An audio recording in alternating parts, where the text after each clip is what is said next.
Hello friends, আসসালামু আলাইকুম। আমার আরেকটা পড়ার ভিডিওতে আপনাদের সবাইকে স্বাগতম। আজকে ভিডিওতে আমি আগামীকাল যে পড়াগুলো পড়ছিলাম সেই পড়ার ভিডিওটা আমি আপনাদের সাথে আজকে শেয়ার করছি।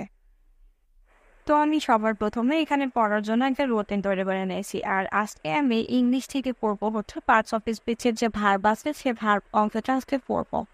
আর সাধারণ জ্ঞান অংশ থেকে পড়বো হচ্ছে বাংলাদেশ বিষয়াবলী থেকে বাংলাদেশের যে জনসংখ্যা আছে সেই যে টপিকসটা আছে, অর্থাৎ যে 2022 সালের যে আদমশুমারি বা রিপোর্ট অনুযায়ী যে সকল টপিকসটা আছে সেটা। আর আন্তর্জাতিক বিষয়াবলী থেকে পড়বো আমি বৈদেশিক ইস্যু ও পরিবেশগত উপাদান, এই টপিকসটা। আর ম্যাথ করবো আমি হচ্ছে লগারিদম। আর বিসিএস এর যে 45তম বিসিএস আজকে পড়বো আমি, এর থেকে যে ম্যাথগুলা থাকবেই সেই ম্যাথগুলো আমি রিভিশন দিয়ে নেবো। আমি সবার প্রথমে এখানে রুটিন করে নিয়েছি, এখন আমি রুটিন অনুযায়ী পড়তে বসবো। এখন আমি রুটিন অনুযায়ী পড়তে বসছি আর এখন বাজে ভোর 5:30। এখন আমি পড়বো হচ্ছে 45তম বিসিএস। আর 45তম বিসিএস এর যে প্রশ্নটা, এটা হচ্ছে আমার যে বই আছে বিসিএস এর প্রশ্ন ব্যাংক, সেখানে কিন্তু 10 থেকে 44তম বিসিএস এর যে প্রশ্নগুলো আছে সেগুলো আছে। 45তম বিসিএস আমার বইতে নাই, এর জন্য আমি এটা ফটোকপি করে রাখছিলাম।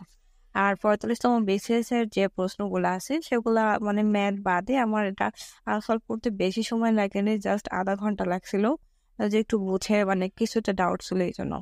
আর আধা ঘন্টা পর আমি যে ম্যাথ গুলা ছিল যেগুলো হয়েছে সেগুলো করছিলাম, আর যেগুলো হয় না আমি এভাবে গোল করে দাগ করে রেখে দিয়েছিলাম যেন আমি রাতে করতে পারে। তো এরপরে আমি আবারও পড়তে বসছিলাম হচ্ছে 6:30 সময়। আর 6:30 সময় আমি পড়তে বসছিলাম হচ্ছে ইংলিশ। ইংলিশ থেকে আজকে আমি পড়বো হচ্ছে পার্টস অফ স্পিচের যে কতগুলো ভাগ আছে, নাউন প্রোনাউন ভার্ব অ্যাডভার্ব যেগুলা। তো আজকে আমি পড়বো হচ্ছে ভার্ব।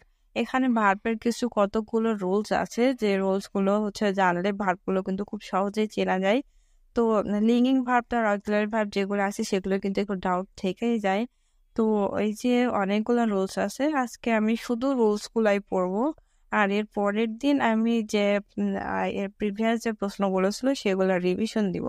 যেহেতু এর আগে আমার ভার্বগুলো তারপরে বিভিন্ন টপিকস গুলো একবার শেষ করা ছিল, তারপরেও এগুলো একটু গুলিয়ে যায়।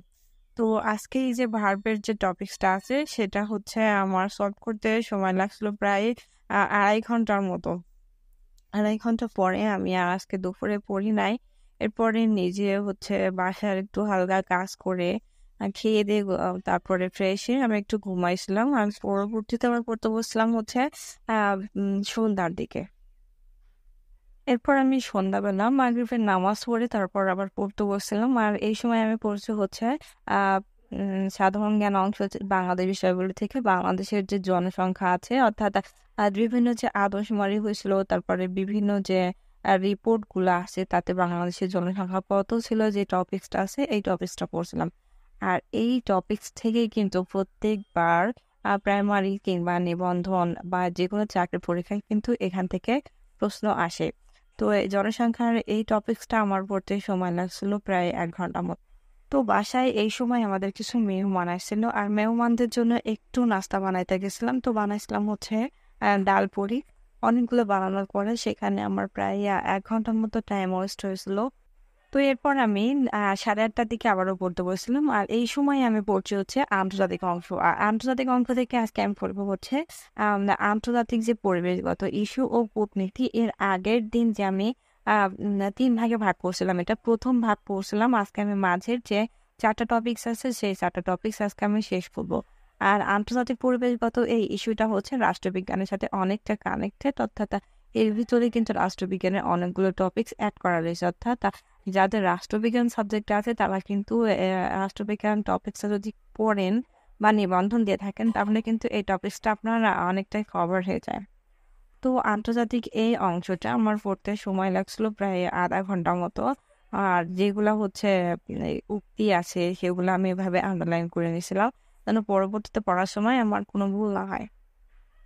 আন্তর্জাতিক অংশটা পড়ার পরে আমি ম্যাথ করছিলাম। আর ম্যাথ থেকে আজকে আমি করছি হচ্ছে লগারিদম। লগারিদম অংশটা আমি এখান থেকে করছিলাম হচ্ছে আজকে 10টার মতো অঙ্ক। তারপরে যে 45তম বিসিএস এর যে ম্যাথগুলো আছে আমি সেগুলা যেগুলো সকালে মার্ক করে রাখছিলাম সেগুলো আমি যেগুলো পারি না সেগুলো আমি ইউটিউবের বিভিন্ন স্যার মানে যেসব স্যার আছে, অর্থাৎ বিদ্যাবাড়ি কিংবা যে মুত্তাসিম পাহলভির যে ম্যাথগুলো আছে আমি সেখান থেকে টপিক ধরে ধরে কিছু ম্যাথ দেখি। আসলে সব ম্যাথ কিন্তু নিজে নিজে পাওয়া যায় না। আবার সবসময় মানে আশেপাশে এমন কেউ থাকে না যে ম্যাথটা একটু দেখিয়ে দেবে। তো সেই সময় কিন্তু আমাদের ইউটিউবে ভরসা। ইউটিউবে কিন্তু অনেক টিচাররা আছে যেগুলো কিন্তু খুব সহজেই আপনারা সব টেকনিকে বোঝায় দেয়। তো এই ছিল আমার আজকের পড়ার ভিডিও। পরবর্তী দিন আমি আবারও আমার আরেকটা পড়ার ভিডিও আপনাদের সাথে শেয়ার করব। আর যে সকল ভাইয়া আপুদের আমার পড়ার ভিডিওগুলো ভালো লাগে তারা অবশ্যই আমার চ্যানেলটা সাবস্ক্রাইব করে আমার সাথেই থাকবে। আজ এ পর্যন্ত সবাই ভালো থাকবেন, সুস্থ থাকবেন আর আমার জন্য দোয়া করবেন। আল্লাহ হাফেজ।